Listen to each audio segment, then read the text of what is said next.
नमस्कार। आज हम बुद्धि बल्लभ शिलवाल जी के एक बहुत ही महत्वपूर्ण संपादकीय को समझने की कोशिश करेंगे। ये हमारी आज की शिक्षा व्यवस्था पर कुछ ऐसे सवाल उठाता है जिन पर बात करना बहुत जरूरी है। तो चलिए देखते हैं कि वो क्या कह रहे हैं। तो देखिए, संपादकीय की शुरुआत ही इस बहुत बड़े बदलाव से होती है। पहले पहले शिक्षा का मतलब होता था एक इंसान के व्यक्तित्व को बनाना, उसे एक बेहतर इंसान बनाना। और आज ये बस नंबरों की एक दौड़ बन के रह गई है। मतलब कामयाबी का पूरा मतलब ही बदल गया है। और यहीं से शिलवाल जी अपनी बात को आगे बढ़ाते हैं। उनका कहना है कि शिक्षा का जो असली रूप था वो कहीं खो गया है। अब होता यह है कि किसी भी छात्र की पहचान उसके ज्ञान या उसके संस्कारों से नहीं, बल्कि सिर्फ और सिर्फ उसके रिजल्ट से होती है। और ये देखिए हमारे क्लासरूम्स की आज की सच्चाई। एक अजीब सा विरोधाभास है ना। स्मार्ट बोर्ड्स हैं, लेटेस्ट टेक्नोलॉजी है, किताबों के ढेर लगे हैं, लेकिन इन सब के बीच जो सबसे जरूरी चीज है, संस्कार, उन्हीं की कमी साफ साफ दिखती है। अब यहाँ शिलवाल जी एक बहुत ही तीखी और गहरी बात कहते हैं।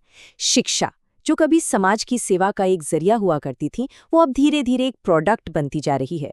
एक ऐसी चीज जिसे खरीदा और बेचा जा रहा हो। और इसका असर आप जानते हैं हमारी पूरी सोसाइटी पर पड़ रहा है। इसके बाद बात आती है टेक्नोलॉजी की, जो एक दो-धारी तलवार जैसी है। हम एक ऐसे डिजिटल दौर में हैं जहां जानकारी तो चारों तरफ बिखरी पड़ी है, लेकिन उस जानकारी को समझने की बुद्धि या विवेक कम होता जा रहा है। हाँ, ये सच है कि डिजिटल दुनिया ने सीखने को आसान बनाया है, पर इसने ध्यान भटकाने वाली चीज़ों मतलब डिस्ट्रैक्शंस का एक ऐसा तूफान भी खड़ा कर दिया है जिससे बचना प्राय नामुमकिन सा हो गया है।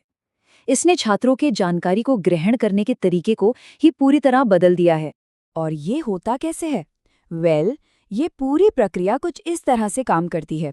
सबसे पहले मोबाइल और सोशल मीडिया लगातार हमारा ध्यान छोटे छोटे हिस्सों में बांटते रहते हैं।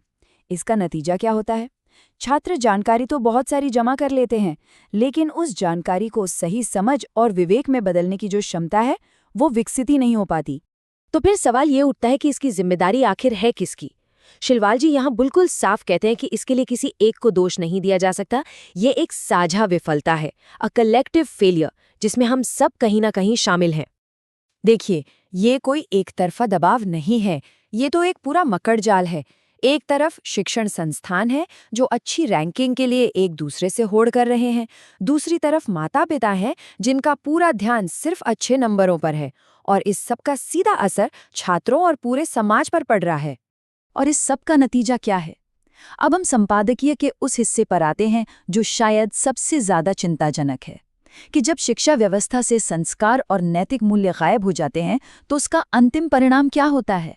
पहला नतीजा, हम ऐसे लोग तैयार कर रहे हैं जिनके पास ज्ञान तो बहुत है, डिग्रियां हैं, पर उन्हें ये नहीं पता कि जिंदगी में जाना कहाँ है। एक दिशाहीन पीढ़ी। और दूसरा, उतना ही परेशान करने वाला नतीजा, हम स्किल्ड प्रोफेशनल्स तो बना रहे हैं, लेकिन शायद वो समाज के प्रति अपनी जिम्मेदारी को महसूस ही नहीं कर पाते। उन्हें अपनी कुशलता तो पता है, पर अपनी भूमिका का एहसास नहीं है। और इसीलिए बुद्धि बल्लभ शिलवाल जी का ये संपादकीय हमें इस एक बहुत गहरे और जरूरी सवाल के साथ छोड़ जाता है। क्या हमारी शिक्षा का मकसद सिर्फ ऐसे पेशेवर बनाना रह गया है जो अच्छी नौकरी कर सके, जिम्मेदार नागरिक बनाना नहीं? तो ये थे बुद्धि बल्लभ शिलवाल जी के संपादकीय के कुछ प्रमुख तर्क।